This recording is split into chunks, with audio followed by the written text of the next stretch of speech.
This story was sent to me by Black Phoenix on Twitter, and I'm convinced that there are a lot of people in this world who most likely don't care about their jobs because they are going out of their way to be as ignorant as they possibly can. So what you're seeing right there on your screen is a picture of a pizza, and if you notice the symbol, it is of the swastika. Basically, what happened was you had two employees who worked at a Little Caesars who decided to make this person's pizza by using the pepperonis to make the swastika symbol, and they ended up being fired. And this is coming out of Ohio, the hub. An Ohio couple was stunned to find a Nazi symbol on a pizza they picked up from Little Caesars Pizza Saturday night. By the way, this is a white couple that this happened to. Jason Lasker was running an errand when his wife and picked up a pizza from the Little Caesars at 5945 South Smith Road in Brook Park. I walked in, I said, "What do you guys have left?" And they said a pepperoni and a cheese, and I said, "Give me the pepperoni." He told News 5 he paid for the grab and go pizza but didn't look inside the box until he got home. But his wife says she was disgusted to find the pepperonis carefully arranged in the shape of a backwards swastika. I looked at it and said, with my head back a little, and I'm like, "Oh my God," Misty Lasker said. A spokesperson for Little Caesars Enterprises Incorporated denounced racism in a written statement and confirmed the employees responsible for the swastika were immediately fired. "We have zero tolerance for racism and discrimination in any form, and these franchise store employees were immediately terminated. We're deeply disappointed that this happened as this conduct is completely against our values," Joe Proctor said. "We have also reached out to the customer to discuss this personally with him." Jason Lasker said he is stunned someone would have the audacity to create an image like that amid the current civil unrest in America. We're not. But see, here's the thing.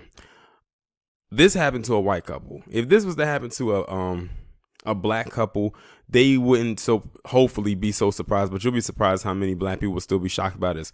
But when it happens to white people, they're so shocked by it. That's why when it comes to like race relations and stuff like that, that's why you find that a lot of them are standoffish about it, because either they genuinely don't want to talk about it because they know that it's like a sore spot for them to discuss, or because something may have happened to them and they don't want to talk about it.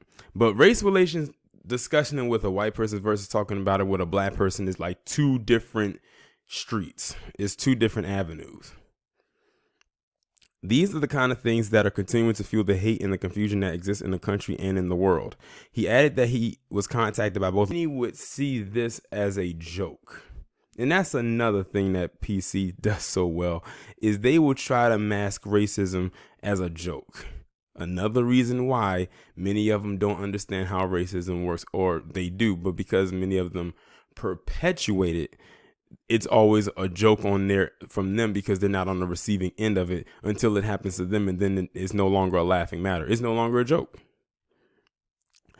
It said that's why it was not cut or anything like that. They made it up as a joke, and it was never intended to go out to a customer, but it did. Sounds to me like this franchise owner is trying to defend the employees for doing what they did. Maybe they need to remove them as well. The couple hopes the experience will be a teaching lesson for the employees who are allegedly under the age of 18. What repercussions are they getting from that? Just termination? Misty Lasker said.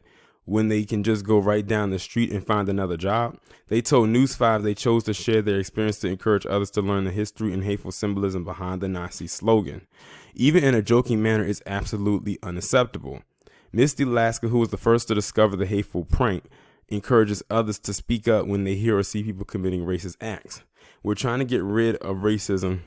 It's like we're done with that kind of stuff, Lasker said. Just to remind people that keep saying there's no racism is like, yeah, there really is still racism, and right here is your proof.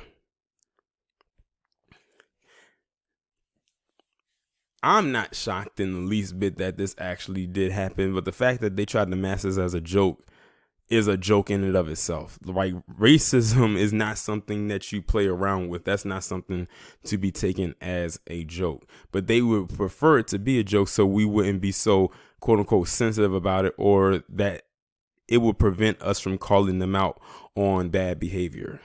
But they not slick. But dear white people, you see what happened to this white couple right here. The same thing could easily happen to you, but at the end of the day, we would still be the primary targets of uh, said oppression and racism as it stands today in this establishment, considering the history behind it. See, the racism that comes before, if you want to call it that, against white people is very limited. Notice that a lot of times when racism or discrimination comes before white people, usually is in the form of something like this, and that's probably as far as it'll go. With us, they can come at it from various angles, with systemic being their I guess you can say their canon. Like that's the major one right there. But like I said, discrimination against white people for the most part is very limited. With us, it's a wide array. That's why ours really can't compare.